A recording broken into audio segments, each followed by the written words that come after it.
Hello दोस्तों, मैं भावना श्रीवास्तव। आप लोगों का मेरे चैनल हमारे संस्कृत में स्वागत है। और मैं आप लोगों को संस्कृत में जो है संस्कृत में कारक पढ़ा रही हूँ। और संस्कृत में कारक में जो है पंचमी विभक्ति तक हो चुका है। हम षष्ठी विभक्ति के बारे में पढ़ रहे हैं और षष्ठी विभक्ति का पहला सूत्र कल हो चुका था। आज हमारा दूसरा सूत्र है।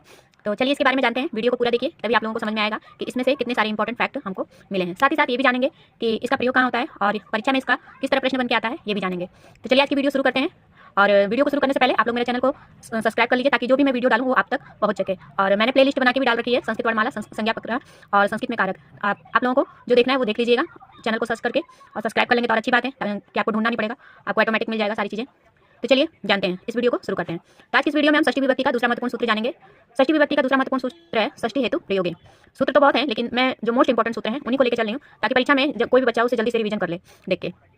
दूसरा सूत्र है हमारा षष्ठी हेतु प्रयोगे। इस सूत्र के अनुसार जब किसी वाक्य में हेतु शब्द का प्रयोग होता है तो जो शब्द कारण और प्रयोजन के लिए रहता है, तो वह यानी कर्ता जो है, कर्ता और हेतु दोनों शब्दों में षष्ठी विभक्ति लगती है। तो षष्ठी हेतु प्रयोग के लिए क्या है, पहले तो वाक्य में जो है हमें हेतु जो है शब्द मिलना चाहिए। तो जब वाक्य में हमें हेतु शब्द मिलेगा तो हम समझ जाएंगे यहाँ पे षष्ठी हेतु प्रयोगे लगेगा सूत्र। उसमें भी जो हेतु प्रयोगे शब्द है उसका किससे संबंध होना चाहिए, कारण व प्रयोजन से होना चाहिए। हेतु का जो प्रयोग है तृतीय विभक्ति में भी होता है, लेकिन इसमें जो है षष्ठी में इस हेतु का जो प्रयोग होगा वो किस रूप में होगा, जब उसमें हमारा कारण व प्रयोजन भी जुड़ा हो।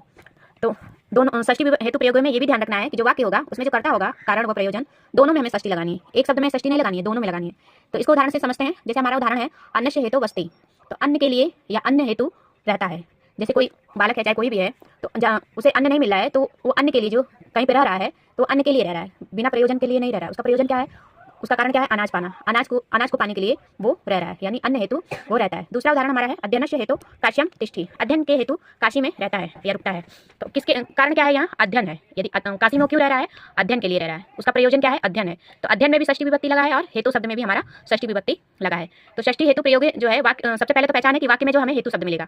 और दूसरी पहचान क्या है कि इसका जो है कारण और प्रयोजन से संबंधित है। जब वाक्य में कोई कारण होगा, उसका प्रयोजन होगा, तब उस शब्द में हेतु षष्ठी हेतु प्रयोगे सूत्र से उसमें षष्ठी विभक्ति लगेगी। साथ ही साथ इसमें तीसरा कंडीशन क्या है कि दोनों में लगेगा। जो करता है, जो प्रयोजन है या कारण है, उसमें तो षष्ठी लगेगा ही, साथ ही साथ जो हेतु शब्द है उसमें भी हमारा षष्ठी विभक्ति लगेगा। तो हमारा क्या क्या जाने हैं कि षष्ठी हेतु प्रयोगे सूत्र में जो जब वाक्य में पहली कंडीशन है कि हेतु शब्द होगा तो वहाँ पे षष्ठी हेतु प्रयोगे सूत्र लगेगा। दूसरा क्या है, उसका जो संबंध है वो कारण व प्रयोजन से हो। हेतु तो शब्द वाक्य में हेतु शब्द देखने को मिले, लेकिन उसके साथ ही साथ जो है दूसरी कंडीशन हमारी क्या है कि कारण व प्रयोजन भी उसमें होना चाहिए। और तीसरा कंडीशन क्या है कि दोनों में हमारा षष्ठी विभक्ति लगेगा। हेतु में तो षष्ठी विभक्ति लगेगा ही, साथ ही साथ जो प्रयोजन है या कारण है उसमें भी हमारा षष्ठी विभक्ति का प्रयोग होगा। तीन कंडीशनें हो गई इस सूत्र को लगाने के लिए। हेतु शब्द होना चाहिए और उसके साथ ही साथ कारण व प्रयोजन होना चाहिए, और तीसरा जो है दोनों में जो है हमारा षष्ठी विभक्ति का प्रयोग होगा। हेतु शब्द में भी और जो कारण या प्रयोजन शब्द होगा उसमें भी लगेगा। अब इससे किस तरह का प्रश्न बनता है, पहला प्रश्न हमारा इस टीजीटी लेवल में यही बनता है कि षष्ठी हेतु प्रयोगे सूत्र देके पूछ सकता है कि यह किस विभक्ति का सूत्र है, तब हम षष्ठी विभक्ति बताएंगे। और षष्ठी हेतु प्रयोगे वाक्य देके पूछ लेगा कि इस